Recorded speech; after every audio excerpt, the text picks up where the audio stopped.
भव सागर पार उतरने को एक तेरा सहारा काफी है। भव सागर पार उतरने को एक तेरा सहारा।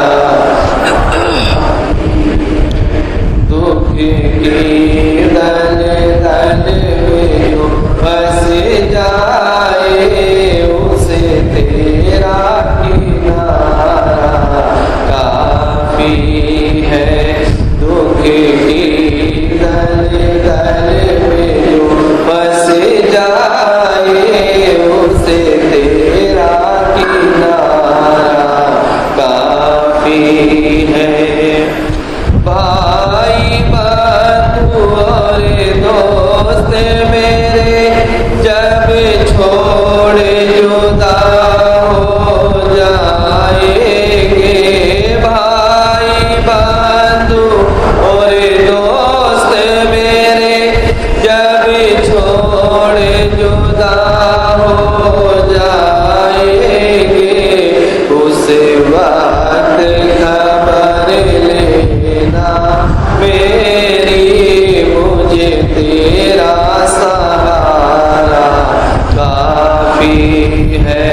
उस वक्त खबर लेना मेरी मुझे तेरा सहारा काफी है।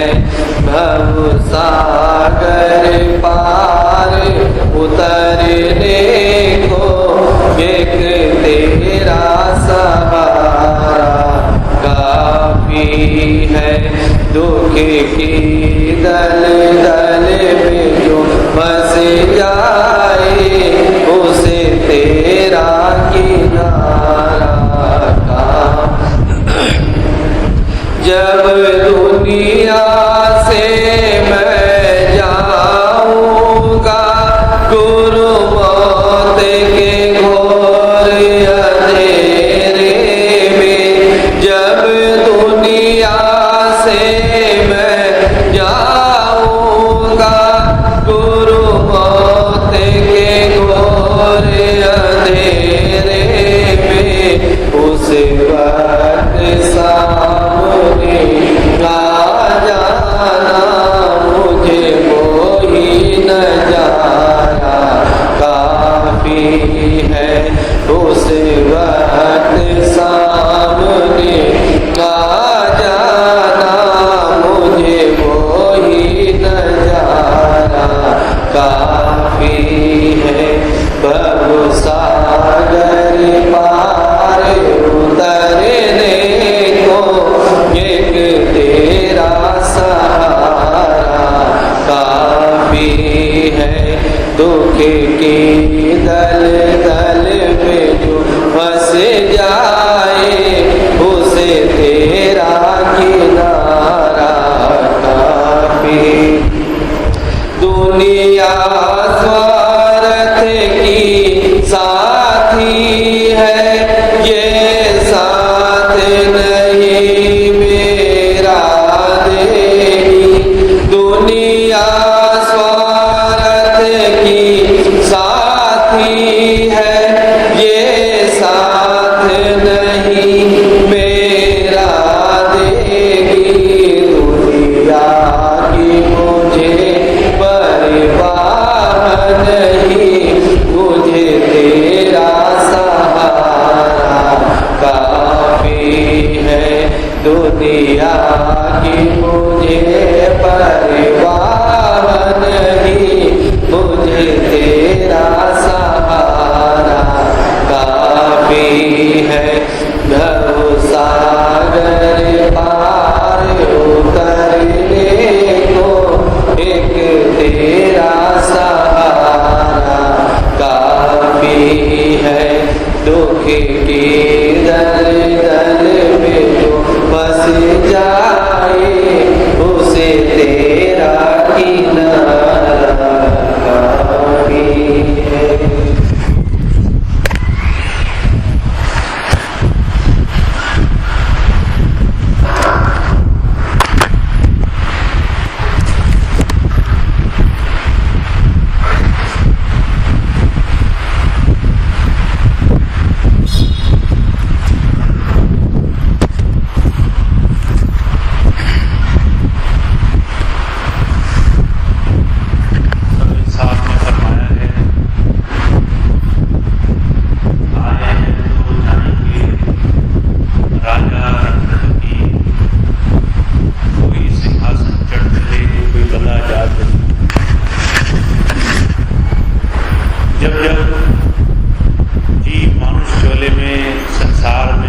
लेकर आया। जब से ये सृष्टि बनी तब से लेकर आज तक उसके आने जाने का, जन्म लेने, उसके बाद शरीर त्याग करने और शरीर त्याग करने के बाद फिर से जन्म लेने का ये चक्र आज तक नहीं रुका। अनगिनत बार हमने जन्म लिया संसार में, अनगिनत बार संसार छोड़कर जाना पड़ा, पर फिर भी इस गुत्थी को आज तक नहीं समझ पाए, इस उलझन को सुलझा नहीं पाए। जन्म मरण होता क्या है, आना और जाना सार्थक कैसे होता है, और हम कौन सी ऐसी युक्ति बनाएं कि हमारा ये आना जाना छूट जाए संसार में। हुजूर कहा करते थे, कर्मों के भोगों में संसार में जीवों को काल ने ऐसा फंसाया है, जिसने जन्म लिया है वो संसार में अपने कर्मों के वशभूत दोबारा जन्म लेकर जरूर आएगा। एक छोटी सी कर्म की करनी, एक छोटी सी विचारधारा, एक छोटी सी इच्छा बार बार जन्म में और जन्मों जन्मांतरों के भोगों में ला करके बड़े भारी दुखों में फंसा देती है। ऐसी हालत में इस जन्म जन्मांतरों से छूटा कैसे जाए, इसकी युक्ति संसार में आज की तारीख में कोई नहीं जानता। सिर्फ वो जानता है जो छूटा हुआ है, जो खुद इस जन्म मरण के दुख से हमेशा हमेशा के लिए आजाद होकर के उस परमात्मा के घर का कारिंदा बना हुआ है। ऐसे छूटे हुए महापुरुषों को संत कहा गया। हुजूर कहा करते थे, एक वक्त में प्रभु को प्राप्त करने वाले, अंतर्मंडलों की रसाई करने वाले बहुत सारे हो सकते हैं, पर ऐसी बहुत सारी आत्माओं में से किसी एक को हुक्म परमात्मा का जीवों की संभाल के लिए हुआ है। वो हुक्म समय में सिर्फ एक शरीर में बैठे हुए किसी आत्मा देहधारी महापुरुष को होता है, जिसे हम सद्गुरु कहते हैं। संत बहुत हो सकते हैं, वक्त में सद्गुरु का एक ही जो है आत्मा के प्रभु प्राप्ति योगी के जीवन में उसे इस अधिकार को देने का हुक्म हुआ है। और ये काम जो संत महापुरुष संसार में आकर करते हैं, वो सिर्फ जीवों को इस मन इंद्रियों के घाट से ऊपर उठाने का काम करते हैं।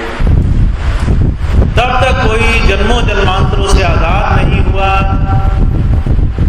जब तक कर्मों का भंडार नहीं चुका, जब तक कर्मों से बचाव नहीं हुआ।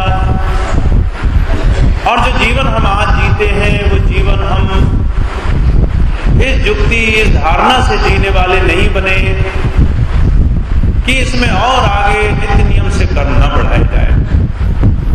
हुजूर कहा करते थे, ये इतना बारीक मसला है, ना तो कर्मों की कोई आज तक परख कर पाया है और ना किसी में इतनी समर्था है कि उन कर्मों के होने और नए कर्म करने से अपने आप को बचा सके।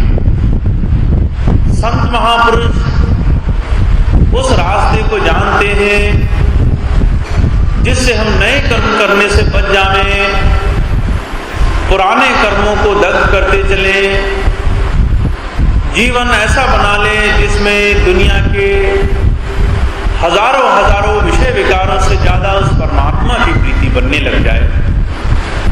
और ये संत माफ करना गुरु के अलावा सिर्फ उसे प्राप्त हुआ है जिस किसी भी भाई बहन का गुरु से अनुराग हो गया, प्रेम हो गया और गुरु के हुक्म पर चलने की बड़ी भारी इच्छा शक्ति हमारे अंदर प्रकट होने लग गई।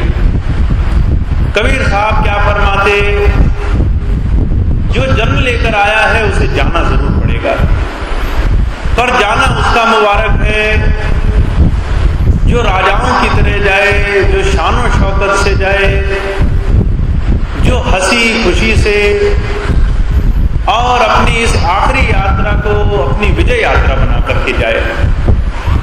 माफ करना, मौत एक ऐसी घड़ी है जिसमें बड़े बड़े विद्वानों का भी, बड़े बड़े ज्ञानियों का ज्ञान भी पीछे हट जाता है। हुजूर कहा करते थे, मैंने अपने जीवन में कई ऐसे लोग देखे, धर्मों की बड़ी ऊंची ऊंची व्याख्या किया करते थे, उनकी जबान को रोकने वाला कोई नहीं। जब धर्मों का वो दूसरों के सामने बखान करते तो सुनने वालों में एकाग्रता बन जाया करती थी, पर कहते जब मौत की परीक्षा आई, जब आखिरी घड़ी आई तो उनका भी बस नहीं चला। वो भी उस मौत की घड़ी के आगे, उस काल माया के बड़े भारी जोर के आगे हार गए और उन्हें भी माफ करना मन में इच्छा भोग पैदा हुए और संसार में आना पड़ा। कर्म ऐसा बारीक जाल है जिससे कोई नहीं बचा संसार में। बड़े बड़े लोग नहीं बचे, राजे महाराजे नहीं बचे। हुजूर कहा करते थे, राणा राव न को रहे, रंग न तंग फकीर, वारी आपो आपने कोई न बांधे थी। न बड़े बड़े राणा महाराणा रहे, न राजा महाराजा रहे, न बड़े बड़े संसार के धनी रहे, न सेठ साहूकार रहे। यहां तक कि उस प्रभु के रास्ते पर चलने वाले संत, फकीर, औलिया, बड़े बड़े महात्माओं ने भी शरीर का त्याग किया है। जो आया है वो जाएगा जरूर, और कहते जाते वक्त तुम्हारी हालत क्या है ये तुम्हारे सारे जीवन का लेखा जोखा बयान कर देती है। अगर जाते वक्त तुम बेसुधी में दुनिया के विषय विकारों में लंपट होकर के दुनिया की चिंताओं में लग कर शरीर का त्याग करते हो तो वो जाना काल के कर्जे में जो है डूब करके जाना हुआ, और वो कर्जा चुकाना पड़ेगा, चाहे उसके लिए अनंत बार संसार में जन्म लेकर आना पड़े। कर्म वो खाता है इंसान का जो उसके जीवन की सारी अच्छाई बुराई का बयान कर देता है। हुजूर कहा करते थे,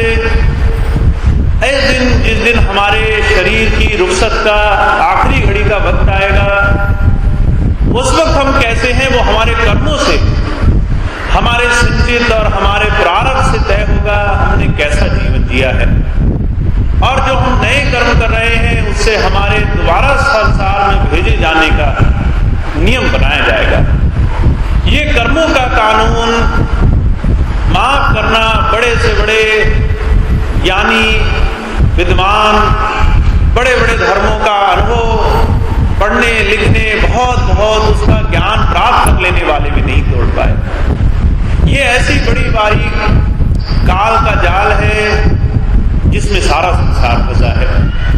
पर इसमें बचने की युक्ति जो महापुरुषों के पास है वो एक बचाव की युक्ति है जो अगर अभ्यास में आ जाए, हमारे जीवन में हम उसका अपने जीवन का खुद का अनुभव करके उसका लाभ उठाकर देखें तो काल के जाल से बचावा हो जाता है।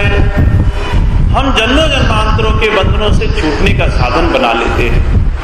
हुजूर बाबा सावंत सिंह जी महाराज फरमाया करते थे, कहा करते थे, संत जब जब किसी जीव को नाम देता है उसके पिछले कर्म और उसके आगे आने वाले जीवन पर भी उसकी नजर होती है। माफ करना वो बेसुध नहीं होता। कई बार लोग जाते हैं गुरु जी के पास, मैंने अपनी आंखों से देखा, बहुत से भाई बहन स्वामी जी के पास जब गए कहने लगे स्वामी जी हमें बड़ा कष्ट रहा, बड़ी परेशानी रही, बड़ी तकलीफ रही, पिछला जो है बहुत लंबा समय हमने दर्द में, परेशानियों में, कष्टों में गुजार दिया, आपने हमारी जरा सी भी सुध नहीं ली। बहुत से लोग कहते हैं स्वामी जी ने दया नहीं करी, गुरु ने दया नहीं करी। गुरु अगर थोड़ी सी दया करता तो काम बन जाता।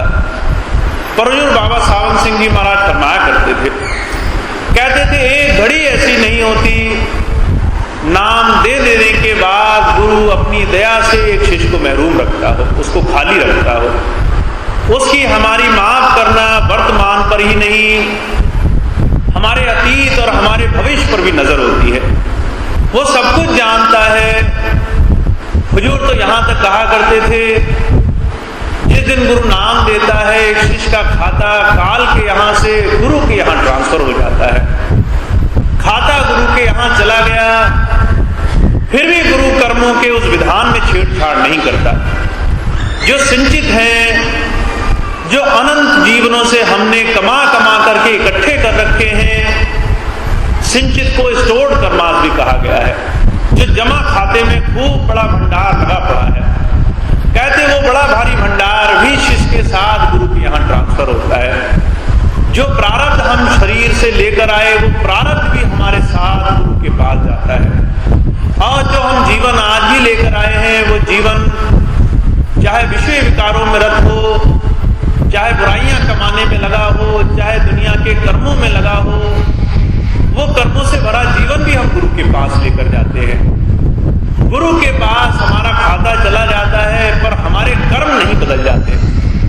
कर्म जो बुराई भलाई के किए हैं, वो वैसे के वैसे बने रहते हैं। हुजूर कहा करते थे, इसमें संचित और जो नए कर्म, जिसे क्रियमान कर्म कहा गया, अगर गुरु का हुक्म माने तो गुरु उन तमाम कर्मों से हमें बचा लेता है।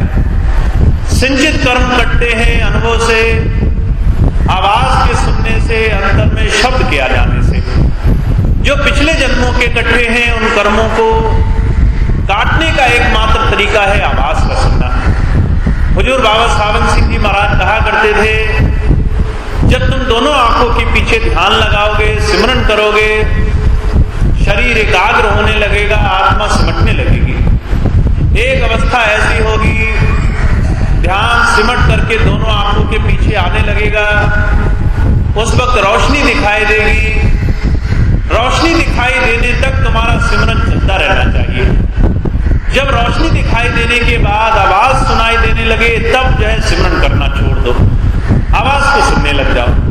अब आवाज को सुनने में जितना वक्त दे सकते हो, जितना वक्त तुम आवाज को सुनने में गुजारते हो, वो तुम्हारे संचित कर्मों की कटाई के लिए, उनको दूर करने के लिए गुरु की बड़ी अपार दया का काम करता है। आवाज सुनना पिछले कर्मों को काटने का तरीका है। जिनको आवाज आ रही है, बहुत से भाई बहन हैं जिनको आवाजें आती है, पर वो आवाज को सुनते नहीं। वो क्या कहते हैं, हमें आवाज आ रही है। अरे आवाज आ रही है तो क्या करना है? वो आ रही है, सिर्फ ये सुनने से खामोश नहीं रह जाना। हुजूर कहा करते थे, ये कहना ठीक ऐसे हुआ जैसे भूखे आदमी के सामने खाना रख दिया जाए। अब वो जो है दुनिया के सामने बड़े बड़े व्याख्यान करे, कहे भाई खाना मुझ तक पहुंच गया, मेरे सामने वाली मेज पर रखा है, बड़ा सुंदर लग रहा है, बड़ा अच्छा लग रहा है, उसकी खुशबू बड़ी अच्छी आ रही है। हुजूर कहा करते थे, अब ऐसे तुम जो है हजारों मंत्र पढ़ो, खाना अच्छा है, खुशबू अच्छी है, सुगंध बड़ी सुंदर है, उससे तुम्हारी माफ करना पेट की जो है भूख शांत होने वाली नहीं है। उस भूख को शांत करने का तरीका है बातें छोड़ करके, कथनी छोड़ करके कथनी पर आ जाओ। जो चीज सामने है उसका जीवन में अनुभव करके देखो। आवाज आ रही है, उसको सुनना, ये सत्संगी के लिए बेहद जरूरी है। आवाज तो आती है पर सुनने के लिए किसी को फुर्सत नहीं। आवाज आ रही है, हम खुश हो रहे हैं कि हाँ आवाज आ रही है, पर जो है सुनने के लिए किसी ने घड़ी भर का वक्त नहीं लगाया। तो जो कहा करते थे आवाज को सुनना चाहिए। आवाज जब आती है वो आवाज संचित कर्मों को काटने वाली होती है। ये तो हो गई एक बात। दूसरी बात, गुरु जब जब नाम देता है, जीवन का सुधार करने का एक हुक्म देता है। जब हम नाम ले लें, हमारा जीवन विषय विकारों में, बुराइयों में, निंदा चुगली, द्वेष, लड़ाई झगड़े, मार पीट, काम क्रोध में लगा हुआ ना रह जाए। अगर गुरु से नाम लेने के बाद भी जीवन गंदगी में, बुराइयों में फंसा रहा, तो हुजूर कहा करते थे तुम नए कर्मों से नहीं बच पाओगे। नए कर्म इतने बारीक होते हैं, सोचने मात्र से जो है बन जाते हैं। किसी हमने सामने बदरूप आदमी को देखा, वो हमें कुछ नहीं कहता, बस हमारे मन में ख्याल आया क्या बदसूरत आदमी है, रोज रोज दिखाई देता है, परमात्मा करे ये मुझे दिखाई ना दे, कहीं दूर जाकर के गिरे। अब इतना सोचना था, हमने सोचा भाई हमने कौन सी बुरी बात कर दी, पर माफ करना एक बुरी सी विचारधारा भी नए कर्मों का वो जो है जमावड़ा इकट्ठा कर देती है। हुजूर कहा करते थे इस दृष्टिकोण से देखोगे तो हर रोज इंसान हजारों कर्म बना रहा है, दूसरों की बुराई में भलाई में सोच सोच करके नए कर्मों का बसावा करता है। कबीर साहब ने क्या कहा तिस्तुति निंदा दो विवर्जित तजो मान अभिमान। सत्संगी को, एक गुरु प्रेमी को बड़ा संयम से जीना चाहिए। अगर सत्संगी नहीं बने थे, जैसे मर्जी आए जीते रहते, पर एक बार सत्संगी बन जाए उसके बाद जीवन में संयम होना चाहिए। जीवन कैसे जिया जाए इस बात को ध्यान में रखना जरूरी है। वो कहते थोड़ा ध्यान किस तरह से रखो, कहते भाई यहाँ पर स्तुति कहते हैं किसी इंसान की बड़ी अच्छाई करना, बड़ी प्रशंसा करना, उसके जो है खुशी में गीत गाने, बड़ी बड़ी उसकी जो है चापलूसी करना, कह लो खूब अच्छी अच्छी बातें करना। दूसरी बात कहते किसी की बुराई करना, निंदा करना, कहते अच्छाई और बुराई ये दोनों ही नए कर्मों का बड़ा भारी जाल है। नए कर्म कैसे बनते हैं? अच्छे लोगों में अच्छाई की बातें करना और बुरे लोगों में बैठकर बुराई की बातें करना। हुजूर कहा करते थे अच्छाई करना ये भी प्रभाव रहित नहीं है और बुराई करना ये भी प्रभाव रहित नहीं है। कोई मित्र मिला, हमने उसकी जो है अच्छाई के गुणगान करने शुरू किए। हुजूर कहा करते थे कि असर से खाली नहीं, जिसकी याद करोगे, जिसकी चिंतन मनन, जिसका ख्याल मन में बसा लोगे, वो तुम्हारे मन में डेरा जमा लेगा, तुम्हारे मन से बाहर नहीं जाएगा। तुम विवश हो जाओगे अपनी दिनचर्या में, कभी न कभी उसकी याद जरूर मन में आएगी। अगर ज्यादा प्यार बन गया, ज्यादा ही पढ़ाई कर दी, तो हुजूर कहा करते थे एक दिन ऐसा भी आएगा कि उसकी हिमायत करते घूमोगे। कहते भाई अच्छाई करने से मोह पैदा हो जाता है, प्रेम पैदा हो जाता है, मन में उस बात का बंधन बन जाता है, ये बड़ा भारी रोग है। और कहते बुराई करने से निंदा चुगली बुरी बुरी बातों का बड़ा भारी जय भंडार भर जाता है। हुजूर कहा करते थे बुराई करने से अच्छा है अच्छाई के रास्ते पर चलो, और जब तुम अच्छाई करने लग जाओ, बुराई से बचने लग जाओ, उसके बाद अच्छाई भी करने वाले मत बनो। तुम अपने आप को सामान्य स्थिति में सिर्फ गुरु की याद में बड़े संयम से अपने जीवन को गुजारने लग जाओ। ना अच्छे से सरोकार रखो, ना बुरे से सरोकार रखो। तो वो कहते नए कर्म बड़ी छोटी सी गलती से बन जाते हैं। इसलिए महापुरुषों ने बड़े साफ लफ्जों में फरमाया है, गुरु चरणों में आने के बाद जीवन का सुधार जरूरी है। गुरु अमरदास जी महाराज ने क्या फरमाया? कहा काम क्रोध कर हर पर निंदा, लब लोभ छोड़ हो निचिंदा, ब्रह्म का संकल्प तोड़ने वाला कि तम अमृत रस पिया। कहते भाई काम ये बहुत बड़ा रोग है। काम उसे कहते हैं जो मन में एक विचार उठता है, वो सबसे बड़ा काम है। उससे छोटे असर का काम होता है करनी से, और जो है अपने जीवन से किसी चीज का क्रियान्वित कर लेना। शरीर से किए हुए कर्म कम किए जाते हैं और मन से विचारधारा किए हुए कर्म ज्यादा किए जाते हैं। हुजूर कहा करते थे एक शरीर से आप दिन में 1000 बुराइयां करते होगे, पर एक मन से दिन में माफ करना अनंत बुराइयां होती हैं। अगर किसी आदमी को सोचें किसी ने हमें बुरा कहा, हम उससे घृणा करते हो, तो उसके लिए हुजूर कहा करते थे तुम 1 सेकंड में 1000 बार जो है बुरी बातें सोच सकते हो, 1000 बुरे कर्म हुए। कहते भाई ऐसी बारीक बारीक कर्मों के जखीरे से कैसे बचाव करोगे? माफ करना संतों ने सिर्फ एक बात कही, कहते भाई ये कामना, दुनिया की कामना सबसे बड़ा भारी रोग है। कहा है कि भाई अगर तुमने किसी चीज की कामना करनी है, किसी चीज में मन लगाना है, तो कोशिश किया करो इसे सिर्फ प्रभु नाम में, सद्गुरु के दिए हुए नाम में लगाना शुरू कर दो, इसकी आदत डाल लो। अगर नहीं करते तो ये कामना तुम्हें संसार का गुलाम बना देगी। तो वो कहते कामना, मन में आती हुई दूसरों के प्रति विचारधारा, इससे बचना शुरू करो, काम छोड़ो। कहते जितनी मन की कामना छोड़ोगे उतनी तुम्हारे मन में सफाई आने लग जाएगी, उतनी जल्दी तुम्हारा मन एकाग्र होने लग जाएगा।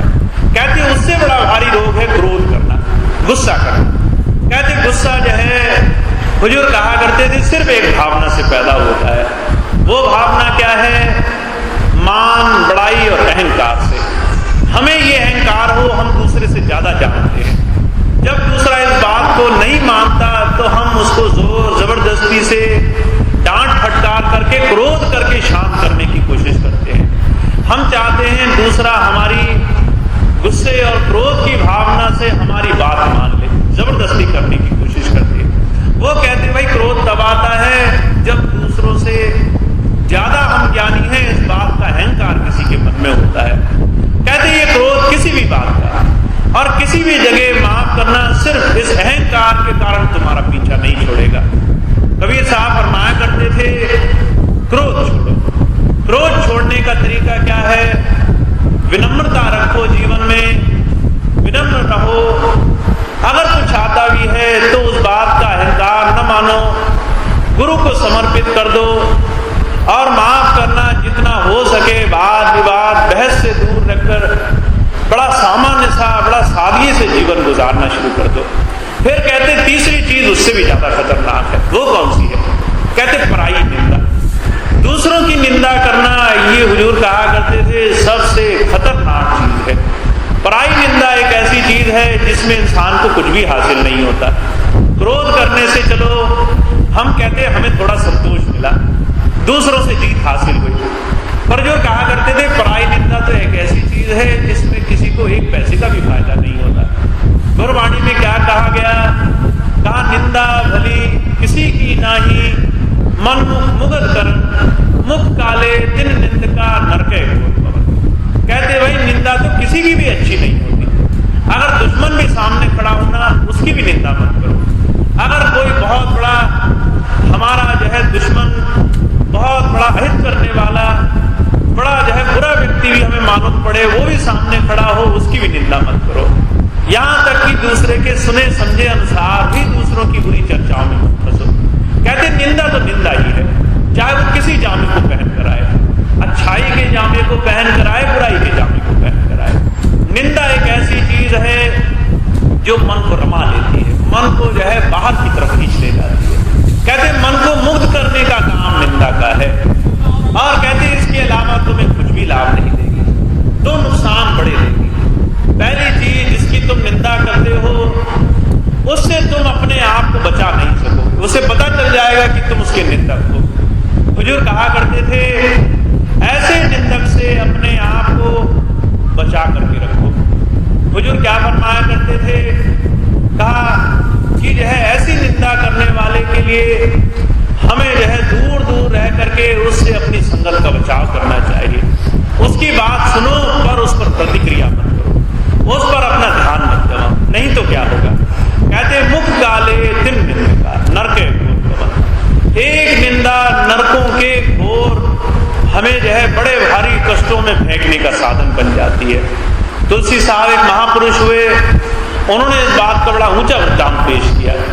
कहते भाई छोटी सी बात समझ लो, शायद निंदा करने से थोड़ी सी घबराहट पैदा होता है। हुजूर कहा करते थे शास्त्रों में जिक्र आया 28 प्रकार के नरक होते हैं। नरक माफ करना कुछ लोगों का विचार है, यही संसार, यही जीवन स्वर्ग और नरक की संज्ञा दी गई है। अच्छा जीवन जियो तो स्वर्ग है, बुरा जीवन जियो तो नरक है। माफ करना, इसे स्वर्ग और नरक कहना उनकी भूल है जिन्होंने स्वर्ग और नरक अभी तक देखा ही नहीं। हुजूर कहा करते थे स्वर्ग और नरक दोनों ही होते हैं। दोनों आंखों के ऊपर जहां पर हम बिंदी तिलक लगाते हैं, वहां पर सूक्ष्म गति में स्वर्ग और नरक का संतों ने बयान किया है। दाईं तरफ स्वर्ग बताया, बाईं तरफ नरक बताया। नरक में 28 प्रकार के नरकों की चर्चा की गई। सबसे भयानक नरक उन्होंने जो है कुंभी नरक बयान किया। दूसरा नरक घोर नरक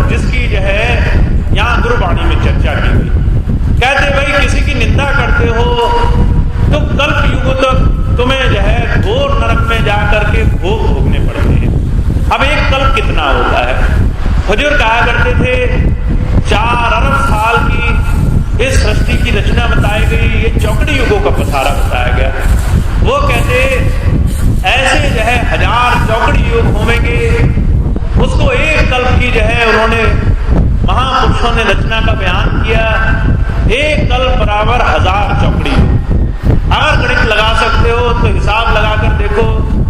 हुजूर कहा करते थे किसी के लिए मन में आया हुआ एक बुरा ख्याल और उसकी जाकर किसी से की हुई बुरी चर्चा तुम्हें इतने लंबे समय तक घोर नरक में ले जाकर के विषय और विषयों के अहंकार में भटक देगी। हुजूर कहा करते थे घोर नरक की भी उन्होंने चर्चा करी। कहते भाई मल मूत्र से भरा हुआ ऐसा भयानक स्थान है जहां पर आत्मा को जाकर के इतने बड़े लंबे समय के लिए बड़े भारी कष्ट उठाने पड़ते हैं। कुछ लोग सवाल मन में विचारेंगे, अगर शरीर ही वहां नहीं जाता तो फिर हमें जो है इस बात का एहसास ही कैसे होगा कि हमें दुख हुआ कि सुख हुआ? हुजूर कहा करते थे दुख और सुख भोगना आत्मा का ही काम है। शरीर सिर्फ जो है इस बात को आत्मा तक पहुंचाती है। किसी मुर्दे का हाथ भी काट कर देखो, वो कभी चीखता चिल्लाता नहीं। किसी मुर्दे को हुजूर कहा करते थे बड़े सुंदर सुंदर चुटकुले सुनाओ, वो हंसता नहीं। हंसना और कष्ट मनाना आत्मा के रहने से ही संभव होता है। आत्मा ही अनुभव करती है। कहते आत्मा वहां अनुभव करती है, उसे कष्ट का इतना अनुभव होता है वो जन्मों जन्मों तक उस कष्ट को नहीं भूलती। तो वो क्या फरमाते? कहते निंदा तो उससे भी बड़ा भारी रोग है। कहते भाई उससे भी ऊपर क्या है? कहते मोह और फिर अहंकार। हुजूर क्या फरमाते? कहते जीवन की सफाई करना ये जो है क्रियमान नए होने वाले कर्मों से बचाव का साधन है। पर जो कहा करते थे प्रारब्ध ऐसी चीज होती है, ये जो हमारा शरीर जिस भाग्य जिस प्रारब्ध को लेकर आता है जिसमें सम छेड़छाड़ नहीं करना चाहते, हर एक जीवन को अपने प्रारब्ध का भुगतान करना पड़ता है। हुजूर बाबा सावन सिंह जी महाराज के जीवन की घटना आती है। एक बार एक भाई आया उनके पास, कहने लगा हुजूर मुझे बड़ा भारी जो है सख्त बुखार हुआ, इतना कष्ट हुआ, मैंने आपकी बड़ी पुकार करी, खूब खूब चिल्लाता रहा पर आपने मेरी मदद नहीं करी। आप उस वक्त नहीं आए। आप हमेशा कहते हो कि आप सत्संगी की बुरे वक्त में संभाल करते हो। जब ये बात कही तो बाबा जी कहने लगे गुरु जानता है कौन सा कर्म जीव को जो है ना भोगना पड़े फिर भी जो है उसके कर्मों का असर उस पर नहीं काम करेगा, उसका बचाव हो जाएगा। और वो ये भी जानता है कौन सा कर्म इतना सख्त है जिसको भोगे बगैर उसका बचाव नहीं हो सकता। जहां तक संभव होता है गुरु चाहता है एक सत्संगी को कर्म ज्यादा से ज्यादा न भोगने पड़े, उसके कर्म हल्के से हल्के होकर के उगवाए जाएं। पर जो कर्म इतने सख्त होते हैं जिन्हें भोगे बगैर नहीं रहा जा सकता, उसे वो चाहता है हर एक सत्संगी चुपचाप हंसी खुशी भोग ले, उसका रोना पीटना ना मचाए, उसमें गुरु की याद बनाकर रखे और गुरु का ध्यान बनाए रखे। हुजूर फरमाया करते थे हमारे शरीर में जब भी कोई बड़े भारी से भारी सख्त से सख्त कर्म आते हैं गुरु की मौज में ही आते हैं। गुरु अपने हाथ से छान छान कर छलनी की तरह सिर्फ उतने ही कर्म भोगने के लिए देता है जितने कर्म जरूरी होते हैं। हम माफ करने ऐसे वक्त में कहें गुरु जी को याद ही नहीं रही हमारी, ये बड़ी भारी भूल है। उसे हमारे हर एक कर्म की हर एक अवस्था का ज्ञान होता है। पहले वो कर्म की तासीर देख लेता है, वो कर्म भोगना जरूरी है तो ही हमारे शरीर में भोगने के लिए देता है। इसका मतलब ये हुआ हमारे कर्म भोगने से पहले वो वहां खड़ा था।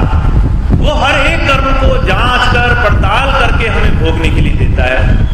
जो कर्म जरूरी होता है उस कर्म को भोगने के लिए वो हमें अपना हाथ बनाकर उसे जितना हल्का हो सकता है उतना हल्का से हल्का करके भोगने के लिए देता है। ऐसे में वो चाहता है गुरु की दया महर क्या होती है, हम गुरु की याद बनाकर उन कर्मों को प्यार से भोग लें। चाहे वो कष्टी क्यों ना हो, परेशानी क्यों ना हो, तकलीफ क्यों ना हो, उसे प्यार से भोग लिया जाए। हुजूर कहा करते थे साथ साथ ऐसे वक्त में गुरु के लिए प्यार और अपनी एकाग्रता दुगनी करो, अपना ध्यान दुगना करके गुरु के चरणों में लग जाओ। हुजूर महाराज अपने जीवन का वृत्तांत जब मैं जो है ठेकेदारी में था, नौकरी में था, उन दिनों जो है रोज मुआयने के लिए साइट पर जहां काम चलता था वहां जाना पड़ता था। उन दिनों सवारी का साधन घोड़े हुआ करते थे। बाबा सावन सिंह जी महाराज कहने लगे, एक दिन सुबह मैं अपने काम के मुआयने के लिए जब निकला, घोड़े पर जैसे ही सवार होने लगा, एक पैर जैसे ही रखा उतने में घोड़ा विदक गया और आगे भागने लगा। मैं चढ़ भी नहीं पाया था, उल्टा गिर गया, पैर फंसा रह गया। बहुत दूर तक घोड़ा मुझे घसीट कर ले गया, पैर की हड्डी टूट गई, बड़ा भारी कष्ट हुआ और कई महीनों का जो है आराम बता दिया गया। डॉक्टर ने ये हिदायत दे दी, लेटे लेटे जो है इन्हें खाना पीना है, लेटे लेटे ही मल मूत्र का त्याग करना है। अब ये बात ऐसी थी उनको बिल्कुल भी पसंद नहीं आई। कहने लगे कितने ही कष्ट मिल जाते सहन कर लेता, पर लेटे लेटे मलमूत्र का त्याग करना, दूसरे सफाई करें, ये तो इतना गंदा काम है। इसी स्थिति में हुजूर ने मुझे क्यों पहुंचा दिया। बड़ा मन दुखी हुआ, एक चिट्ठी लिखी हुजूर बाबा जयमल सिंह जी महाराज को। कहने लगे मुझ पर इतना बड़ा भारी कष्ट आया, आपने संभाल नहीं करी। आपको कहते थे गुरु संभाल करता है। जब ये बात कही तो उन्होंने बड़े प्यार से जवाब दिया।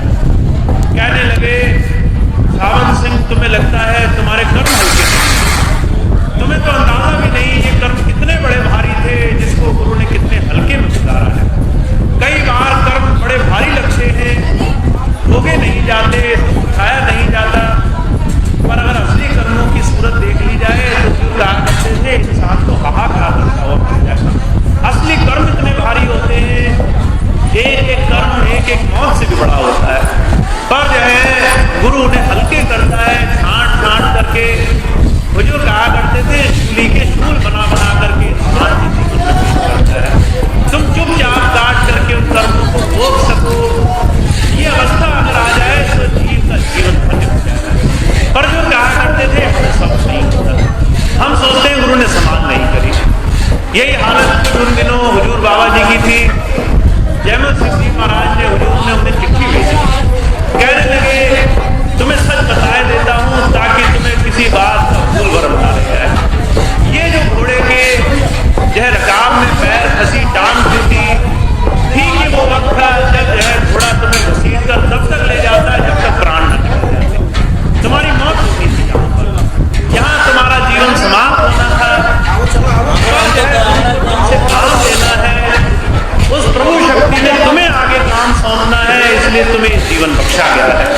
पर कर्म कहाँ ले जाते, कर्म तो भोगने ही, इसलिए हल्के किए गए, इतने हल्के किए गए कि तुम्हें कष्ट भोग करके उन कर्मों का असर हल्का कर दे, उन कर्मों को भोग लेना पड़े।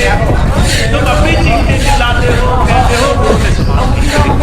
हुजूर कहने लगे हम तुम्हारा फर्ज बनता है गुरु के प्यार से, उसकी दया मेहर से, उसके ध्यान से रोज रोज जो है गुरु का ये बड़ा भारी आशीर्वाद मान करके इस कर्म को बड़े प्यार से भोग, इस कर्मों को भोग लेना ही इस कर्म से बचने का सबसे उत्तम साधन है। इस बार सितंबर में भंडारा हुआ, स्वामी जी ने सत्संग फरमाया, उसमें तीसरी बात यही कही उन्होंने। कहने लगे भाई बड़े भारी कर्म आते हैं, पर जो है उस कर्मों के असर को देखकर इंसान चिल्ला उठता है, कहता गुरु ने मदद नहीं करी, संभाल नहीं करी। स्वामी जी कहने लगे इस भूल में मत रहना, गुरु तुम्हें कभी अकेला छोड़ देगा। वो तो बात दूसरी रही, तुम भजन सिमरन ना करो, पर कहते अगर तुम गुरु को छोड़ भी जाओ, तुम जो है दुनिया में उल्टे रास्ते पर चल पड़ो, फिर भी गुरु जो है इस बात से बुरा नहीं मानता। वो तब भी गुरु की संभाल हमेशा मौजूद रहती है। वो उस वक्त भी जीव को अकेला नहीं छोड़ता और उस वक्त भी अपना कौल, अपना वादा निभाता है। उसकी तब भी संभाल करता है जब इंसान गुरु को छोड़कर बाहर बाहर के चक्करों में फंस जाए। हुजूर कह रहे हैं, कहते भाई तुम गुरु के संग हो, ऐसी हालत में वो तुम्हारा साथ छोड़ दे, इस बात का तो विचार करना भी बड़ा भारी बात है। कहते वो एक घड़ी भी साथ नहीं छोड़ता। हाँ, ऐसी घड़ी में हमारा विश्वास उस पर जमा रह जाए, इसके लिए हमें कुछ अपने जीवन में नियम बनाने पड़ेंगे। पहली बात क्या है, जो भी कर्म जीवन में आता है गुरु की छलनी में छन छन करके आता है, वो कर्म भोगने जरूरी है, इसीलिए दिए जाते हैं। ऐसी स्थिति में अगर बचाव करना है अगर रोते हो वो कर्मों की तासीर और बढ़ जाएगी। अगर जो है उसमें तुम कहीं ना कहीं मन बुद्धि लगाते हो, कहीं ना कहीं ये दलील लगाते हो, गुरु जी मेरे कर्म काट लेते तो माफ करना, वो कर्म दुगने हो जाते हैं। हुजूर एक मिसाल फरमाया करते थे, कहते थे एक विद्वान पुरुष था, बड़ी बड़ी साधना करी, खूब रिद्धि सिद्धि इकट्ठी करी, खूब जो है जब साधना करी तो जो है एक दिन प्रभु रूप प्रकट हुआ। उसने वरदान मांगा कि मुझे जो है जानवरों की, पशुओं की बोली समझने का हुनर हासिल हो जाए। अब हुनर हासिल हो गया। जब हुनर हासिल हो गया, सुना करता था पशु पक्षी आपस में क्या बात करते हैं। एक दिन घर में बैठा था, कुछ कुत्ते जो है घर के नीचे झगड़ रहे थे, मालिक के ही कुत्ते थे, उसी जो है साधक के कुत्ते थे, उसने पाल रखे थे। वो जो है जरा नजदीक गया, सुनने लगा ये बोलते क्या है। अब उसे हुनर तो हासिल था ही पशुओं की आवाज समझने का। उसने जब समझा तो जो है वो पशु, दोनों कुत्ते आपस में बड़ी गहन चर्चा कर रहे थे। वो एक दूसरे से कहते थे, अरे कल का दिन जो है बड़ा शुभ दिन है, बड़ा अच्छा दिन है, कल जो है मालिक के यहाँ एक मौत होवेगी और हमारी दावत होवेगी, हमारा तो बड़ा अच्छा दिन गुजरेगा। दूसरा कहने लगा, भाई ऐसा क्या होगा कल। पहला कहने लगा, मालिक जो है बकरी पालता है, ये बकरी किसी कारण से कल मर जाएगी, अब मालिक क्या करेगा, उसे कहीं छोड़ आएगा, हमारी दावत है, हम तो बड़े आनंद से जो है इसका भोग करेंगे। दूसरा कुत्ता कहता था, अगर ऐसी बात है तो पहले मैं खाऊंगा। अब दोनों लड़ने लगे, जोर जोर से चिल्ला रहे थे। मालिक ने जो है सारी बात सुन ली, बड़ी चिंता में पड़ गया, कहने लगा कहीं ऐसा ना हो इनकी बात सच निकल जाए। बहुत विचार किया क्या करूं, आखिर में तरीका समझ में आया, बकरी को बेच करके कुछ फायदा बनाया जाए। बहुत विचार किया, कहने लगा अब इतनी जल्दी कौन खरीदेगा, अच्छे दाम भी नहीं मिलेंगे। पर जो है 1000 मंशा करने के बाद सोचा जो भी दाम मिलेंगे औने पौने लेकर के इसे बेच दो। देखो ये जो पशु कहते हैं सच है कि झूठ है। बकरी बेच दी, उसकी जो है मंशा से कम कीमत मिली पर मिल गई, खुश हुआ, चलो बकरी बिक गई। अगले दिन जब उसने देखा तो सच में वो बकरी मर गई। अब जो है उसकी खुशी का ठिकाना नहीं रहा। कहने लगे ये दोनों कुत्ते जो कह रहे थे सच कह रहे थे, पर जो है मेरी जो है हुनरकारी देखो, इनकी बोली समझता हूं और जो है समझने से जो है मैंने अपना घाटा भी नुकसान में बदल दिया। अगले दिन शाम को उसने देखा वो दोनों कुत्ते फिर लड़ने लगे। अब उसको जो है चाव बढ़ा, मैं फिर से सुनूं ये क्या कहते हैं, ये तो फायदे की बात करते हैं। उसने गौर से सुना तो वो दोनों जो है बड़ा उदास होकर कह रहे थे मालिक बड़ा चालाक निकला, हमारी दावत होती, मालिक के यहाँ मरता जो है बकरी तो जो है हमें खाने को मिलती, दूसरे के यहाँ जाकर के मरी, अब हमें कौन देगा, हमारी दावत हट गई, मालिक बड़ा चालाक निकला। दूसरा कहने लगा घबरा मत, आज तो उससे भी बड़ी दावत है। अब पहले ने पूछा ऐसा क्या होगा, दूसरे ने कहा मालिक के पास घोड़ा है जिसकी सवारी करता है, ना जाने क्या होगा पर कल ये घोड़ा जरूर मर जाएगा। अब जो है कल बकरी खाते, आज जो है घोड़े का मांस मिलेगा, आनंद ही आनंद है। अब जो है मालिक को सबूत मिल गया था, इन्होंने जो बोला सच निकला। उन्होंने जो है फिर से वही प्रयास किया, घोड़े को भी रातों रात बेचाया, हुआ वही, अगले दिन घोड़ा भी मर गया। पर मालिक बड़ा खुश होता था, कहता था बकरी मरी दूसरे की मरी, मेरे को लाभ हुआ, घोड़ा मरा दूसरे का मरा, मुझे लाभ हुआ। मैंने जो हुनर सीखा दूसरों की बोली समझने का, उससे तो फायदा ही फायदा है, नुकसान तो कोई भी नहीं हो रहा। तीसरे दिन जो है फिर से कुत्तों को लड़ते हुए देखा तो उसके तो चाव का ठिकाना नहीं रहा।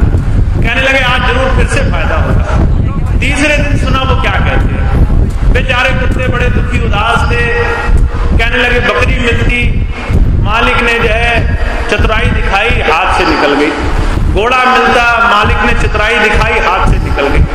दूसरा कहने लगा घबरा मत, आज तो इतनी बड़ी दावत है तो सोच भी नहीं सकता। अब पहले ने पूछा क्या होगा, वो कहने लगा बकरी गई तो गई, क्या हुआ, घोड़ा गया तो क्या हुआ, आज जो है ये मालिक खुद ही मरेगा और उसके बाद दावत ही दावत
इससे हमारा जो है मंशा ये नहीं है कि हम कल आने वाले कर्म को बड़ी हंसी खुशी से भोगेंगे। हमारी इच्छा ये है हम उसे बदल दें, उसको बदलकर अपने सुख में, अपने लाभ में बदलकर अपना फायदा बना लें। पर जो कहा करते थे संत लाख उलाहना सह करके भी तुम्हें ऐसी बातें नहीं बोलता। वो जानता है तुम तो मन से वशीभूत हो। मन कहता है सुख सुख भोगो, मन कहता है जरा सा भी परेशानी ना झेलनी पड़े। पर संत जानता है अगर पैसे की चीज डाली गई तो रुपए में बदलेगी, रुपए की डाली गई तो 10 लाख में बदलेगी और उसका भोग नहीं पाओगे। इसलिए वो चाहता है जो कर्म जिस नियत समय पर आता है उस नियत समय पर भोग लिया जाए, हंसी खुशी भोग लिया जाए, और ये मानकर भोग लिया जाए कि गुरु हाजिर नाजिर है, उसने अपनी दया में कर्म को हल्का करके हमें जब जरूरी समझा उतना ही कर्म भोगने के लिए दिया है। अर्जुन कहा करते थे दूसरा काम क्या करो, उस वक्त में अपना प्यार, अपनी ध्यान, अपनी क्रिया उसके प्रति दुगनी कर दो। अगर जितना विश्वास करते हो दुगना कर दो। कहो गुरु की दया थी, कितनी संभाल करता है। ये कर्म अगर जरूरी नहीं होते तो ये भी नहीं दिए जाते, पर जरूरी थे इसलिए गुरु ने हमें भोगने के लिए बख्शे।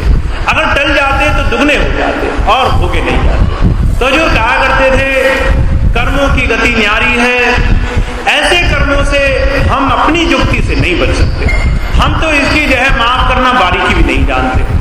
संत आते हैं, वो कहते हैं अगर तुम रजा में रहने लग जाओ, गुरु के हुक्म में रहने लग जाओ, गुरु की बात में रहने लग जाओ, तुम्हारा काम होने लग जाएगा। गुरु अमरदास जी महाराज ने क्या फरमाया, कहा आओ संत प्यारिया अकत की सुनो कहानी अकत केरी, कित द्वारे पाइए तन मन धन सब सौंप गुरु को हुक्म मनिए पाइए। कहते भाई तुम गुरु के दरबार में आए बड़े प्यार से, अब गुरु के दरबार में आकर कैसे जीना है, कहते भाई उसके हुक्म में जीना है।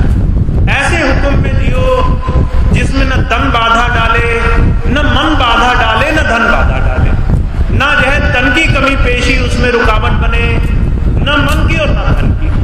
ये काम माफ करना एक घड़ी में किसी ने नहीं किया। बुजुर्ग बाबा सावन सिंह जी महाराज कहा करते थे, कहते थे एक होता है ज़बानी जमा कर। हम कहते हैं हाँ गुरु जी ने हमें बात बताई, हम इस बात को मानेंगे। बुजुर्ग कहा करते थे मन बड़ा बलशाली है।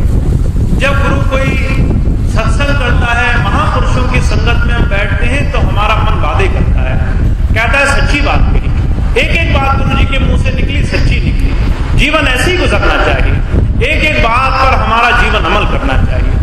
और कहते सच बताऊं जब अभ्यासी क्रिया आती है तो एक बात भी गुरु की मानने को राजी नहीं होता। कहता है ये घाटा है, इसमें थोड़ी सी गुंजाइश कर ली जाए, यहाँ पर नुकसान है दुनियादारी से, यहाँ पर थोड़ी फेरबदल कर ली जाए। हुजूर कहा करते थे हम इतनी फेरबदल करते हैं सारी बात बदल जाती है, सिर्फ ऊपर का सिर्फ जामा रह जाता है कि हम गुरु की बात मान रहे हैं, सिर्फ ऊपर का आवरण रह जाता है हम गुरु की बात मान रहे हैं, अंदर का सारा मजबूत बदल जाता है। तो वो कहते भाई मन इतना चतुर है तुम्हें एक बात भी नहीं मानने देगा। क्यों नहीं मानने देगा? क्योंकि तुम अपने आप को गुरु भजन नाम की कमाई का अभ्यासी समझे बैठे हो। ये बड़ी भारी भूल है। माफ करना, तुम अभ्यासी नहीं हो, तुम्हें अभ्यास करना है। अभ्यास करने के लिए हुजूर कहा करते थे बड़ा मेहनत और संयम चाहिए। हर एक सत्संगी को मन का संयम बिठाने के लिए कम से कम वर्षों का अभ्यास चाहिए, वो मन की गति को काबू में ला सके। नहीं तो हशर क्या होगा, मन जो है झूठे झूठे वादे करेगा और जब जो है मौका आएगा उनका अमल करने का तो उनको पलट पलट कर अपनी बात चला देगा। ऐसी हालत में हुजूर कहा करते थे हम कहने को गुरुमुख रहेंगे पर अंदर से मनमुख बने रहेंगे। तो वो कहते भाई तुम अपने आप की मंथन करो, अपने आप की पड़ताल करो। हम गुरु चरणों में आ बैठे पर जो है हम वैसे नहीं बने जैसा हमें करना चाहिए। हमें अभी अपने आप को नाम से जोड़ने के लिए अपने जीवन पर नजर रखनी चाहिए। खूब खूब अपने जीवन पर असर रखो। हुजूर एक बात फरमाया करते थे, कहते थे इतनी बात परख करने के लिए काफी है। हम जब शरीर से जो है उस प्रभु के घर से शरीर तक आते हैं, हुजूर कहा करते थे आत्मा और मन मिलकर के एक हो जाते हैं। तीसरे मंडल से नीचे आत्मा और मन एक ही है, उसे जीवात्मा बोला गया है। जो हमारा सोच रहा है, माफ करना, आप सीधे सीधे अपने आप को कहो आपकी आत्मा भी वही सोच रही है। और अगर इस मंथन से, इस विचारधारा से देखोगे, एक दिनचर्या आपके जीवन में आप कितना गुरु चरणों में बैठ पाए, इसका पूरा पूरा निचोड़ निकाल कर पेश कर देंगे।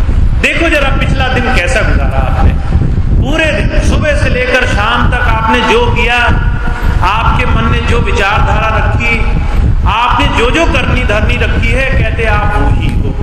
अगर आपने किसी से अपशब्द बोला तो माफ करना, आप मन में फंसे हुए अपशब्द बोलने वाले सामान्य से प्राणी हो, सत्संगी कहाँ बने अभी। अगर मन में दूसरों की बुराई करने की भावना है, क्रोध छुपा है, लालच है, निंदा चुगली है, ईर्ष्या द्वेष है, चाहे ये मन की करतूत ही क्यों ना हो, प्रजुल कहा करते थे यही हमारी आत्मा का आगे का रास्ता है। हम इसी रास्ते पर चलने वाले हैं। जो रास्ता मन दिखाता है आत्मा उसी पर चलती है। अगर इस मन को मंथन किया जाए, इसमें से बुराई निकाली जाए, रोज रोज सफेदी रखी जाए, रोज रोज संभाल करी जाए, तो जो कहा करते थे तुम्हारा जीवन पलट जाएगा। माफ करना, पहली परख ये होगी मन में बुरी विचारधारा नहीं आएगी, ना किसी के लिए बुरे ख्याल आएंगे, ना बुरी वाणी होगी, ना दूसरों को देख करके बुरा चिंतन मनन होगा। अगर हुजूर कहा करते थे एक बार कोई बुरा कह भी जाएगा तो तुम्हारे मुंह से बुरी वाणी नहीं निकलेगी, मन में बुरा विचार तक नहीं आएगा। अगर ये बात आने लग जाए तो समझ लो तुम धीरे धीरे गुरु नाम में पारंगत होने लग गए। ये परख है, ऐसी परख को करो। दूसरी बात क्या ध्यान रखो, शुक्राना अदा करो। हुजूर एक मिसाल फरमाया करते थे, कहते थे शाहजहां बादशाह था, एक बार रात को सो रहा था, सोते सोते अचानक आंख खुली और प्यास लगी। उसने चारों तरफ देखा, कोई दरबार मौजूद नहीं, कोई नौकर चाकर नहीं। सोचा खुद ही पानी लेकर पी लूं। बाहर निकला, पानी की तलाश करी, कहीं पानी नजर नहीं आया। उसके महल में अंदर एक बहुत पुश्तैनी कुआं हुआ करता था। उसने जो है उसमें से खुद ही पानी निकालने की कोशिश करी। जब पानी निकाल रहा था, निकालते निकालते आदत थी नहीं, हाथ से जो है वो जो है घड़ा छूट गया, और जो है जब छूटा तो सर में लगा, खून निकल गया। अब जैसे खून निकला, बादशाह की प्यास क्या बुझनी थी, वो तो फौरन जो है जोर से चिल्लाया। उसकी आवाज सुनकर के नौकर चाकर इकट्ठे हुए। जब देखा तो जो है नौकरों को बड़ी हैरत थी। रात का वक्त, कुएं के किनारे बादशाह घुटने के बल बैठा हुआ आंखें मूंद करके जो है प्रार्थना कर रहा था, जोर जोर से बोल रहा था, कह रहा था हे प्रभु, हे खुदा, तेरा बड़ा शुक्र है, तूने मुझ पर इतनी दया करी है, तेरी दया का बयान नहीं किया जा सकता। अब वजीर, बड़े बड़े जो है रुतबे वाले लोग आए, कहने लगा हुजूर क्या हुआ, रात को यहाँ खड़े, खून कैसे निकल रहा, किस बात का शुक्र मना रहे हो? कहने लगे जिस आदमी को पानी तक लेकर पीना नहीं आता, खुदा ने उसे बादशाह बना दिया, शुक्र ना मनाऊं तो और क्या करूं। हुजूर कहा करते थे माफ करना, हमारी भी हालत कुछ इससे बदतर, इससे जो है अच्छी नहीं। हम भी जो है अगर देखा जाए तो जो है हर रोज एक एक पग पर गलती करते हैं, फिर भी उसका शुक्र नहीं मनाते कि हमारा जीवन कितनी आसानी से और कितने प्यार से गुजर रहा है, हर एक चीज कितनी अच्छी हो रही है, जरा सी चीज नहीं बिगड़ती। अपनी अगर जो है करनी से करा जाए तो सारी चीजें उल्टी हो जाए। और जो कहा करते थे ऐसे ना समझे होने के बावजूद भी उसकी दया बिखर रही है। कहते भाई पहली चीज तुम जो है अपने जीवन की पड़ताल रखो, अपने आप को विनम्रता से अहंकार रहित जीवन गुजारने की तालीम में लाओ। रोज रोज अपने जीवन की परख, आज कितना समझे। अगर निंदा चुगली द्वेष लड़ाई झगड़े मार पीट बुराई से अपना जीवन बचाने लग जाओ तो वो दिखाई देगा। तुम अपने रोज के जीवन में देख सकोगे, अगर एक आदमी तुम्हें घूर भी जाएगा तो तुम्हारे अंदर उसके लिए बुरी भावना नहीं है। बड़ी सीधी सी फर्क है। कोई अगर तुम्हें क्रोध की दृष्टि से देखता है, कोई तुम्हें घूर कर देखता है, देखो जरा तुम्हारे मन में क्या विचार आते हैं। अगर उस वक्त बुरे विचार आते हैं तो समझ लो अभी कुछ भी काम नहीं बना, अभी तो बड़ी मेहनत करनी पड़ेगी, अभी तो बड़ा जो है रगड़ाई करनी पड़ेगी। रोज रोज भजन सिमरन ध्यान मन उस प्रभु की याद में लगा लगा कर मन को साफ करना पड़ेगा। दूसरी बात, शुक्राना मानो। तुम्हारे जीवन की हर एक चीज जो तुम्हारे जीवन में हो रही है वो गुरु की दया से ही बनी हुई है।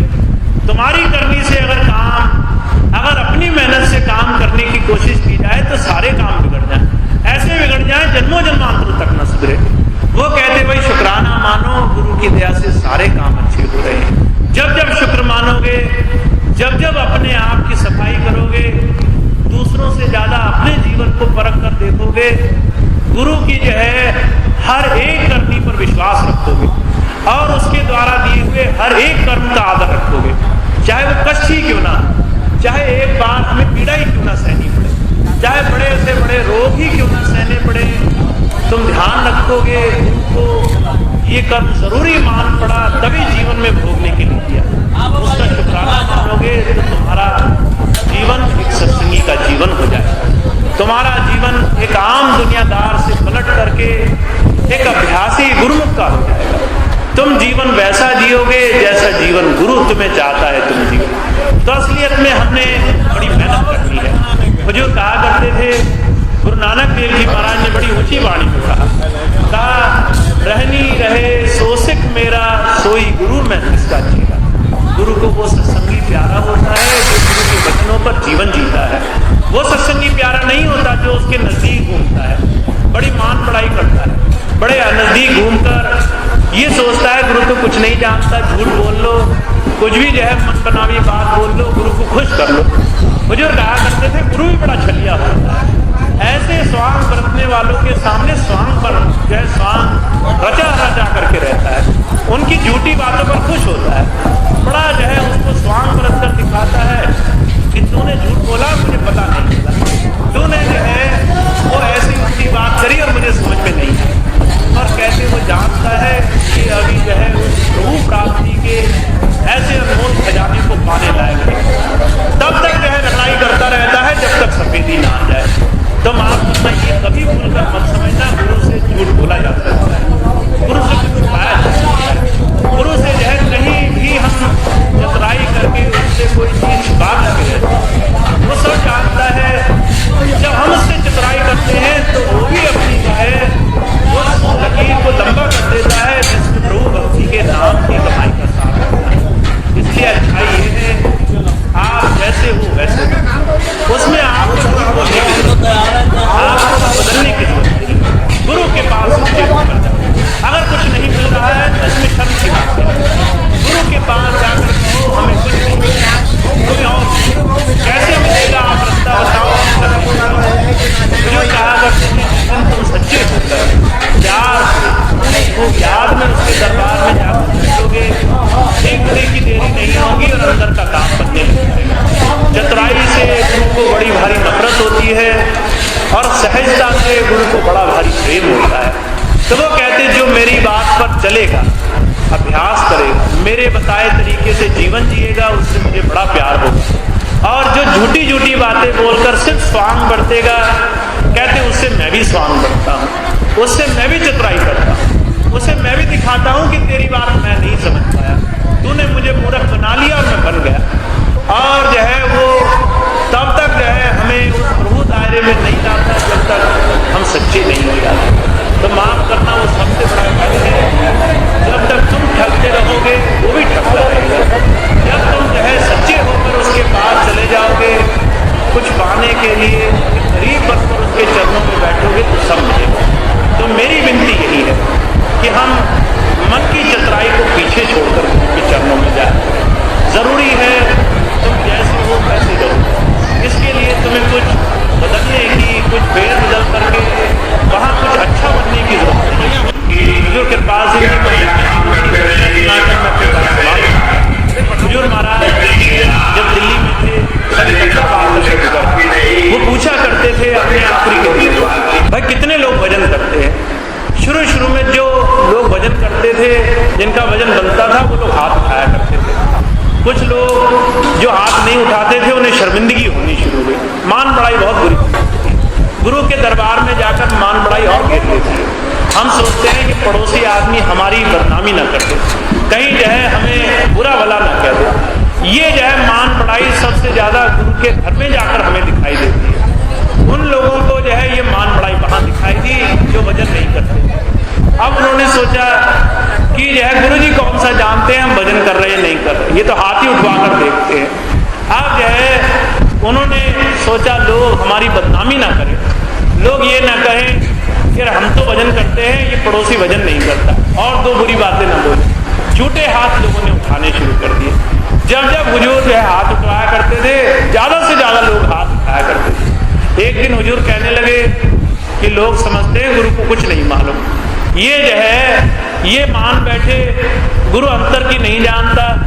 इसमें से आधे लोग ऐसे हाथ उठाए हुए बैठे हैं जो है एक दिन की भी दिनचर्या नहीं बनाते। उस दिन लोगों को शर्मिंदगी हुई कि हम गुरु के दरबार में जाकर के भी दुनियादारी नहीं छोड़ रहे। तो माफ करना बहुत जरूरी है, हम जो है इस बात का ध्यान रखें। गुरु के दरबार में जाकर के, गुरु चरणों में जाकर के मान पढ़ाई का कोई रोग न पाले। दूसरी बात जो स्वामी जी महाराज ने सितंबर में फरमाई भंडारे में, वो उन्होंने ये कही कि भाई तुम गुरु का स्मरण, गुरु का ध्यान ज्यादा से ज्यादा, गुरु की याद में ज्यादा से ज्यादा पढ़ो। अगर जो है तुम गुरु की याद में बैठोगे, मान बड़ाई नहीं सताएगी। वहां उन्होंने जो बड़े खास लफ्जों में एक बात कही जो मुझे याद है, वो मैं आपके सामने रखे देता हूँ। उन्होंने ये बात कही, कई मायनों में सत्संगी का विरोध और उसको खींचने वाला, उसको गंदगी में गिराने वाला सत्संगी ही हो जाता है। कैसे हम जो है दूसरों के पास जाते हैं, कोई अगर थोड़ा सा वजन करता हो तो उसकी झूठी तारीफ करने लग जाते हैं। कई बार हम उसको महात्मा, बाबा जी, गुरु जी, ना जाने कैसी कैसी संज्ञाओं से बुलाने लग जाते हैं। कई बार ज्ञानी जी, कई बार संत जी, ना जाने क्या क्या सत्संगियों को कह करके बुलाते हैं। माफ करना, तुमने जिस सत्संगी को ये कहना शुरू कर दिया, समझ लो तुम जो है उस सत्संगी के साथ बुराई कर रहे हो। तुम उस सत्संगी की, उस बेचारे की जो है जीवन लीला का अंत कर दे रहे हो। हुजूर कहा करते थे, जब भी कोई आपकी इस तरह की बुराई करे तो समझ लो वो जो है आपका भजन सिमरन वो बिगाड़ करके नहीं मानेगा। इसलिए अच्छा ये है जब कोई आपको बाबा जी कहे, आपको ज्ञानी जी कहे, आपको संत जी कहे, आपको महाराज जी कहे, तो फौरन कान पकड़ लो, कहो भैया बुराई करनी है दूसरे की करो, मुझ गरीब की जो है क्यों बुराई करते हो। हुजूर कहा करते थे, जिसने ऐसी मान बढ़ाई में खुशी मना ली, माफ करना, वो जो है भजन सिमरन से खाली हो जाएगा, उसका जो है काम खत्म हो जाएगा। तो पहली जो है विनती ये है, सत्संगी जो है दूसरे सत्संगी को सिर्फ सत्संगी के नजरिए से देखें, उसे संत जी, गुरु जी, महात्मा जी, बाबा जी का जो है दर्जा दे करके, ऐसी संज्ञाएं दे करके उस बेचारे का जीवन खराब न करें। और अगर कोई करता भी है और आपके लिए करता है तो आप उसके सामने हाथ जोड़ने से शर्मिंदा ना हो, उसको कहो मैं जैसा हूं मुझे वैसा ही रहने दो, मुझे और संज्ञाओं में पढ़कर मान बढ़ाई का शिकार मत बना। जब जब हम गुरु दरबार में जाते हैं मान बढ़ाई फैलती है।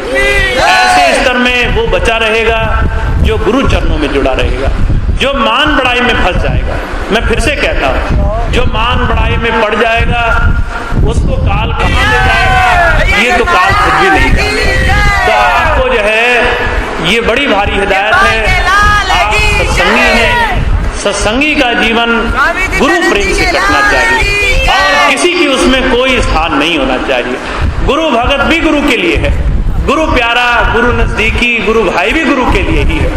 अगर उसके साथ बैठने से गुरु की याद भूलती है तो वो गुरु सत्संगी किसका है। तो आपको चाहिए जो भी आपको इस तरह की मान बढ़ाई में खींचे उससे दूर दूर रहो, उससे किनारा रखो, अपने गुरु से प्यार जोड़ो, खूब खूब जो है प्रार्थना रखो, शुक्राना अदा रखो, अपने जीवन की संभाल करो। तो ये दो बातें मैंने आज आपको फरमाई, आप ध्यान रखेंगे, थोड़ा थोड़ा मंथन करेंगे, चलने का प्रयास करेंगे, रोज रोज अभ्यास करेंगे तो आपका काम बनने लग जाएगा। आपका रोज का जीवन, आपकी रोज की गुरु भक्ति की, वो नाम की कमाई का काम। जितना जितना रोज रोज लिखोगे उतनी जल्दी काम। आपको रोज रोज अपना जीवन भजन सिमरन और सेवा से जोड़ना है, रोज रोज तो ही काम है। तो इतनी बात कह के मैं अपनी बात समाप्त करता हूँ। आज का